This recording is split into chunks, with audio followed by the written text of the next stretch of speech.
لا تشرک باللہ، اس کا مطلب یہ ہے اللہ کے سوا، اللہ کے ساتھ میں کسی کو شریک نہ کرو۔ ان شرک لظلم عظیم، خدا کی خدائی میں کسی کو شریک کرنا سب سے بڑا ظلم ہے، سب سے بڑا گناہ ہے، مہا پاپ ہے، مہا اپرادھ ہے، بڑا زبردست گناہ ہے۔ اللہ ہر گناہ معاف کر دے گا، لیکن شرک کرنے والے کو کبھی معاف نہیں کرے گا۔ ان پڑھ آدمی بھی ہے، اللہ سے لو لگائے ہے، کوئی برا کام اگر ہو رہا ہے، وہ نیک کام ہو رہا ہے، تو اسے فرشتوں کی لائن یا قطار زمین سے آسمان تک دکھائی دیں گی، اور برا کام ہو رہا ہے تو فرشتے نظر نہیں آئیں گے، پتہ چل جائے گا کہ کچھ برا ہو رہا ہے، کچھ برا ہونے والا ہے۔ اللہ کے ولی، اللہ کے دوست، اللہ کے قریبی اللہ سے اس طریقے سے پتہ لگا لیتے ہیں۔ انہیں نہ نیٹ کی ضرورت ہے، نہ موبائل کی ضرورت ہے، نہ فون کی ضرورت ہے، کسی چیز کی آوشکتا نہیں ہوتی۔ وہ اللہ کے پیار میں دیوانے ہو جاتے ہیں تو اللہ ان کی ضرورتوں کو پورا کرتا ہے، اور آنے والی پریشانیوں سے ان کو آگاہ، ہوشیار اور خبردار کر دیتا ہے۔ یہ اللہ تعالیٰ کی ذات اور صفات ہے، یہ میرے پروردگار کی قدرت ہے۔ کتنی پریشانی آئی میرے نبی کو 1400 سال پہلے، کہ 2.5 سال تک درختوں کے پتے چبائے، کہاں کے لیے؟ اسلام کے لیے، اللہ کو راضی کرنے کے لیے۔ کس بات کے لیے؟ شرک سے بچنے کے لیے۔ چہ مر تو جائے، مٹ تو جائے، قتل تو ہو جائے، جلا دیے جائیں، راکھ کر دی جائے، لیکن اللہ جیسا کوئی خدا ہو نہیں سکتا، اس کی جگہ پہ دوسرا خدا کوئی جگہ لے نہیں سکتا، اور خدا بن نہیں سکتا۔ اس لیے کفار مکہ نے اتنا پریشان کیا، اتنا پریشان کیا، کھانا پینا سب کچھ بند کر دیا، تو درختوں کے پتوں کو کھا کر کے گزارا کیا۔ اور وہی دشمن جب ان کے یہاں کبھی مہمان بن کے آتے کافر لوگ، تو میرے نبی کے چاہنے والے اور اللہ کے نبی محمد عربی صلی اللہ علیہ وسلم کی یہ تعلیم تھی کہ جو مہمان آئے اس کو کھانا کھلاؤ، اور تمہارے گھر میں کھانا نہیں تو تم درخت کے پتے کھاؤ، اگر یہ بھی نہیں تو ایسے ہی سو جاؤ۔ کنواں بھی ایک ہے، مدینہ کا کنواں بھی ایک ہے جو کافروں کو قبضے میں ہے، پانی بھی مول ملتا ہے پینے کے لیے۔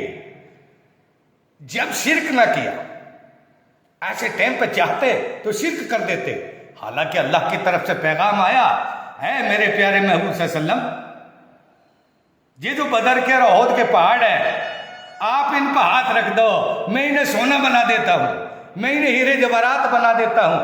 اللہ کے نبی نے فرمایا، اے میرے پروردگار، میں محمد عربی صلی اللہ علیہ وسلم دنیا کے اندر سونا چاندی یا ہیرے جواہرات لینے کے لیے نہیں آیا، اے میرے پروردگار، میں دنیا کے اندر کسی کو قتل کرنے کے لیے نہیں آیا، لوگ گناہ کریں گے میں معاف کروں گا، میں تو رحمت للعالمین بنا کے آپ نے دنیا کے اندر بھیجا ہے، اس لیے میں ہر کسی کی گالیاں کھاؤں گا، ہر کسی کی مار کھاؤں گا، ہر کسی کا سامنا پیار سے کروں گا، تلوار سے نہیں کروں گا۔ جب زیادہ ظلم ہو، دو ایک بار ایسا ہوا ہے کہ مجبوراً اللہ کے نبی کو حکم ملا کہ جہاد کرو۔ اللہ کے نبی نے جنگ احد میں جنگ بدر کیا، جنگ احد کیا۔ جنگ احد میں میرے نبی کا ایک دانت شہید ہو گیا،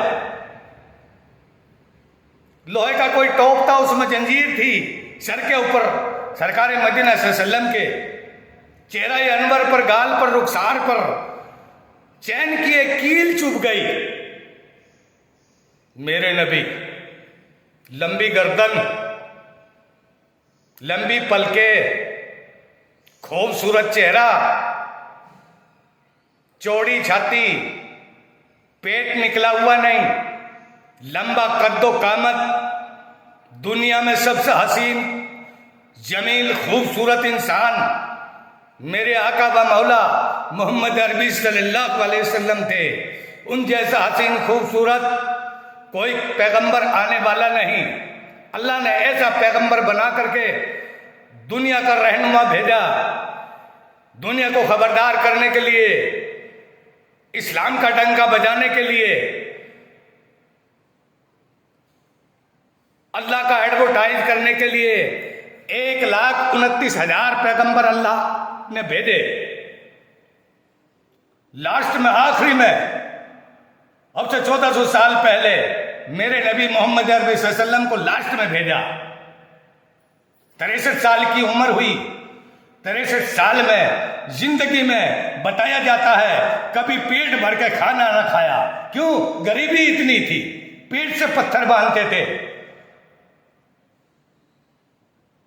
حالانکہ ان کو سورج سلام کرتا تھا، ستارے سلام کرتے تھے، چاند سورج سلام کرتا تھا، پہاڑ سلام کیا کرتے تھے، پتھر کی کنکریاں سلام کیا کرتی تھی، پیڑ پودے اکھڑ کر دور سے محمد صلی اللہ علیہ وسلم کے پاس میں آ جایا کرتے اور سلام کر کے واپس اسی جگہ پہ جا کے لگ جایا کرتے۔ اللہ کے نبی کو عاجزی اور غریبی پسند تھی۔ اللہ کے نبی کو ابھیمان یا گھمنڈ یا تکبر یا بناوٹ پسند نہیں تھا۔ دنیا کا سب سے حسین، جمیل، خوبصورت انسان ایک طریقے سے نہیں تھا بلکہ بہت انیک طریقے سے تھے۔ جیسے چاند کا 2 ٹکڑا میرے نبی محمد عربی صلی اللہ علیہ وسلم نے کیا۔ براق کی سواری پہ آسمان پر کوئی نہ گیا اللہ سے ملنے کے لیے، یہ میرے نبی کو شرف حاصل ہوا۔ میرے نبی آقا و مولا محمد عربی صلی اللہ علیہ وسلم گئے، دوسرا کوئی نبی اللہ سے ملنے کے لیے گیا نہیں۔ کوئی دنیا نہیں گئی اللہ سے ملنے کے لیے۔ نہ اتنا معجزہ تھا، نہ اتنی طاقت تھی، نہ اتنی قوت تھی۔ ساری قوتوں کا سمندر، ساری طاقتوں کا سمندر اللہ نے اپنے رسول اللہ کے اندر پیوست کر دیا تھا۔ یہ کالی کملی والے صلی اللہ علیہ وسلم کا لایا ہوا دین ہے۔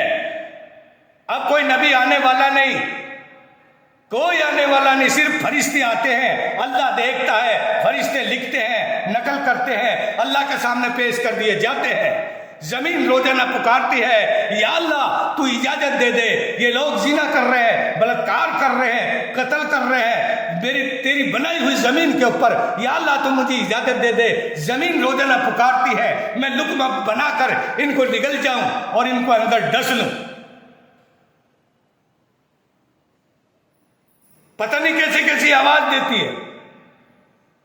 ایسا سانپ قبر میں اللہ نے تیار کر کے رکھا ہے ظالموں کے لیے، گناہگاروں کے لیے، کہ اگر وہ پھونک مار دے تو زمین کے اوپر کبھی ہریالی یا گھاس نہ اگے۔ ایسے ایسے انتظام میرے بھائیوں اللہ پاک نے ہم لوگوں کے لیے کر کے رکھے ہیں سزا کے۔ جنت بھی ہے، دوزخ بھی ہے، ساری چیزیں آدمی یہیں تیار کر رہا ہے، یہیں کھیتی بو رہا ہے، یہیں کاٹ کے جائے گا۔ ماں تو کیول حساب دینا ہے، اور حساب بھی ایسا عربی زبان میں پوری لسٹ بنی ہوگی، ہر آدمی جوان ہوگا، ہر آدمی اس عربی زبان کا اللہ کی قدرت کے مطابق پڑھا لکھا ہوا ہوگا۔ یہ نہیں کہہ سکتا میں پڑھا لکھا ہوا نہیں ہوں۔ جو اللہ انسان کو پیٹ کے اندر بچہ بنا دے، ایک گندے پانی سے، ایک بوند پانی سے ماں کے پیٹ میں بچہ پیدا 40 دن کے اندر تیار کر دیتا ہے، 9 مہینے کے اندر اس کو باہر نکال دیتا ہے، اور پھر 20 سال کے بعد اس کو جوان کر دیتا ہے، اس کے بیوی بچے اور اس مسئلے میں وہ پھنس جاتا ہے، خدا کی خدائی کو بھول جاتا ہے، تو وہ اللہ اس چیز پہ بھی قادر ہے کہ یہ سارے حساب کتاب رکھے گا۔ جو اللہ بچے کو ایسا کر دیتا ہے، بچہ پیدا کر دیتا ہے، وہ اللہ ساری چیزیں پیدا کرنا جانتا ہے۔ اسی چیز کا نام یقین ہے، اسی چیز کا نام ایمان ہے، اسی چیز کا اسلام ہے۔ اللہ کی قدرت کو جو آدمی فالو کرتا ہے اور جو مانتا ہے اور جو سمجھتا ہے، اسی چیز کا نام میرے بھائیوں اسلام ہے۔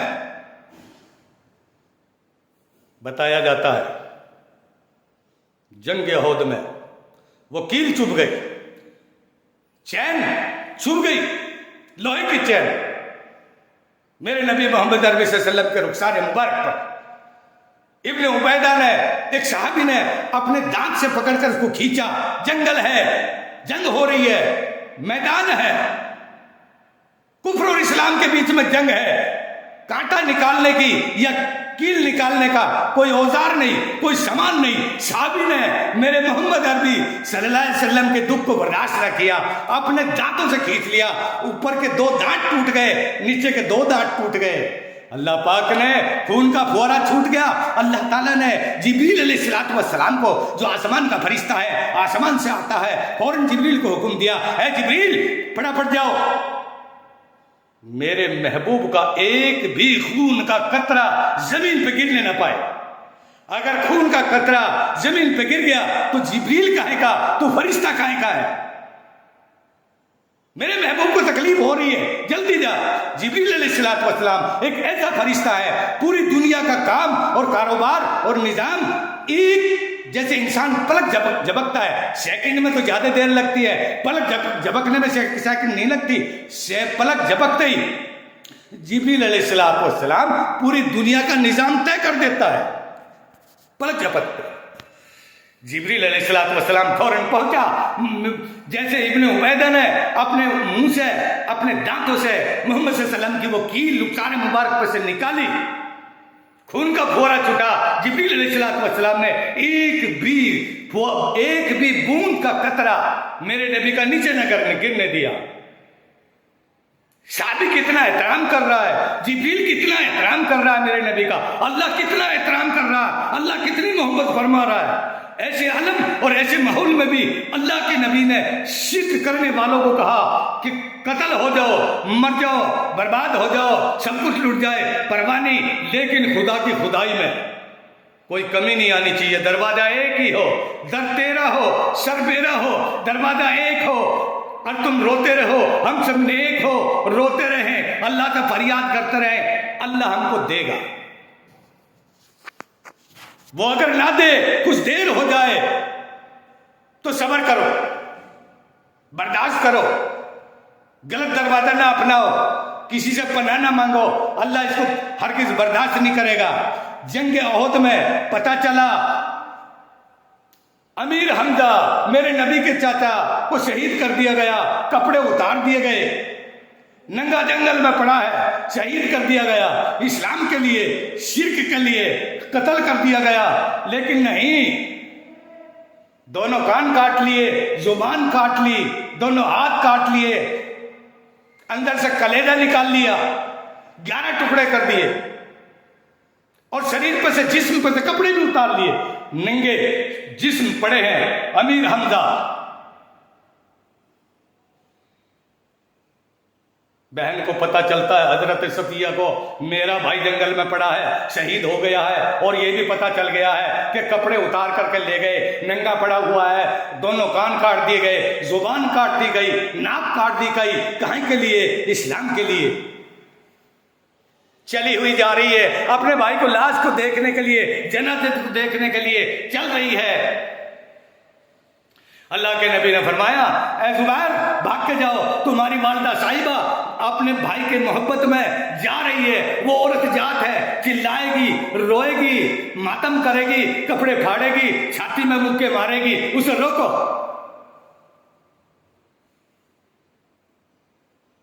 حضرت زبیر پہنچے, راستے میں چل رہی ہے حضرت صفیہ,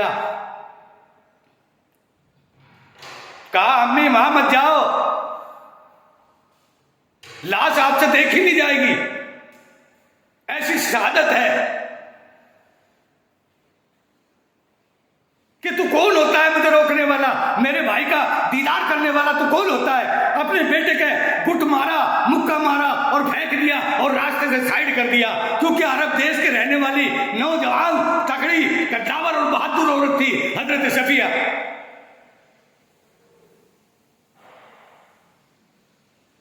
جب کچھ چارہ نہ چلا, پریشان ہوئے, تو یہ کہا, امی اللہ کے نبی کا حکم نہیں ہے, یا تو غصے میں چل رہی تھی, تیز رفتار چل رہی تھی, اللہ کے نبی کا نام سنتا ہی اپنا قدم وہیں روک دیا. یہ ہے اطاعت, یہ ہے فرما برداری, یہ ہے میرے رسول کا حکم. رو کر کہنے لگی کہ بیٹا ایک کام کرو, میرے محبوب سے جا کر کے کہہ دو, محمد عربی صلی اللہ علیہ وسلم سے کہہ دو کہ میری امی نے کہا ہے میں روؤں گی نہیں, میں چلاؤں گی نہیں, میں کپڑے نہیں پھاڑوں گی, میں ماتم نہیں کروں گی, میں اللہ کا شکریہ ادا کرنے کے لیے جا رہی ہوں, مجھے جانے دو, اجازت لے لو. اللہ کے نبی نے فرمایا کہ زبیر جاؤ, اگر ان کی یہ اچھا ہے اور یہ تمنا ہے تو پھر کوئی حرج نہیں, جانے دو. میرے بھائیوں، میری ماں اور بہنوں، حضرت صفیہ ماں پہنچتی ہے اور جانے کے بعد میں بھائی کا دیدار کیا، بشارت کی، درشن کیے. کاہے کے لیے شہید ہوئے؟ اللہ اور اس کے رسول کے لیے، اللہ اور اس کے نظام کو چلانے، رسول کے نظام کو چلانے کے لیے. جبکہ اسلام کی تعداد بہت کم ہے، مسلمانوں کی تعداد کم ہے، اس عالم اور اس ماحول میں چل رہی ہے. بیٹھ کر کے دیکھا بھائی کو تسلی سے، اور بیٹھنے کے بعد میں مرے ہوئے بھائی کو، شہید بھائی کو، حضرت حمزہ کو، میرے نبی کے چاچا کا دیدار کر رہی ہے سگی بہن ماں جائی. اور دیکھنے کے بعد میں کہنے لگی، روئی نہیں، آسمان کی طرف منہ اٹھا دیا اور کہا کہ اے میرے پروردگار، میرے بھائی کے گناہوں کو معاف کر دے اور میرے بھائی کی شہادت کو قبول کر لے تیرے دربار میں. یہ دعا ہے. یہ نہ سوچا میرے بھائی کے بچوں کا کیا حال ہوگا، میرے بھائی کے بچوں کا خاندان کا کیا حال ہوگا، پریوار کا کیا حال ہوگا، بیوی کا کیا حال ہوگا، بلکہ اللہ کے سامنے سر رکھ دیا اور رونے لگی، آسمان کی طرف منہ اٹھایا، اے میرے پروردگار، میرے بھائی کی قربانی کو قبول کر لے، شہادت کو قبول کر لے. 2 چادر لے کے گئی تھی کفن کے لیے، ایک چادر چھوٹی اور ایک بڑی. سامنے نظر پڑی تو ایک اور نوجوان ننگا پڑا ہوا ہے، وہ بھی شہید ہے، اس کے بھی کپڑے اتار لیے گئے.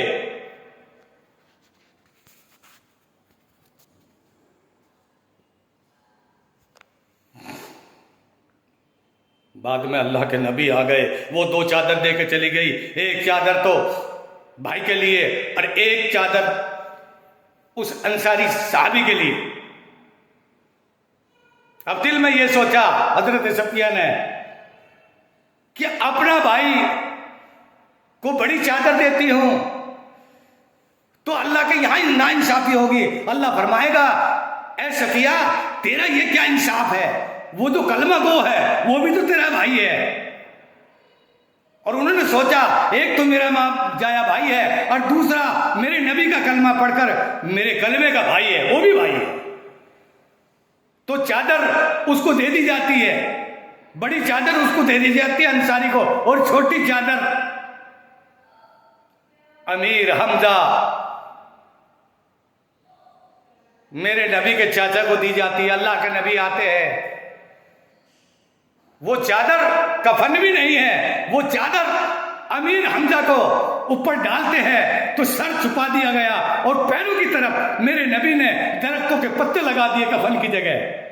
یہ ہے اسلام پہ چلنے والوں کا کفن، یہ ہے صحابہ کرام کا کفن. اور دعا فرمائی، یا اللہ امیر حمزہ کی قربانی کو قبول فرما. کفن بھی پورا نہ ملا. کیوں؟ وہ صرف اللہ سے مانگتے، شرک نہیں کرتے.